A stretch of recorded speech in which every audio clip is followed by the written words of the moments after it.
ছয়টি বিষয়ে সতর্ক না হলে কঠিন বিপদ। ১. মরা মানুষের আত্মা আপনার সামনে ঘুরে বেড়াচ্ছে। এমন কিছু দেখলে ভয় পাবেন না, আয়াতুল কুরসি পড়বেন, কারণ জিনেরা মৃত মানুষের ছদ্মবেশ নিয়ে ঘুরে বেড়ায়। ২. রাতে আয়না দেখবেন না, কারণ রাতে আয়নার মধ্যে জিন প্রবেশ করে, যে কোনো বিপদ হতে পারে। ৩.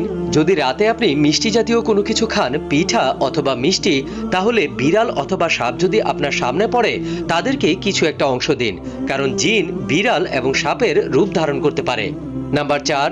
যদি রাতের বেলায় রাস্তা ভুলে যান, অর্থাৎ আপনার বাড়ির রাস্তা চিনতে পারছেন না, তাহলে আজান দিন, সব ঠিক হয়ে যাবে। নাম্বার ৫. রাতের বেলায় চিত হয়ে ঘুমাবেন না।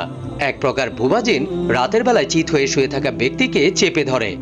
৬ নাম্বার, রাতের বেলা একা একা কোথাও বের হবেন না, কারণ একা থাকলে রাস্তায় বা আপনার সাথে থাকা জিন আপনার অনেক বড় ক্ষতি করতে পারে। ভিডিওটি অনেক শেয়ার করুন যেন অন্যদের কাজে লাগে।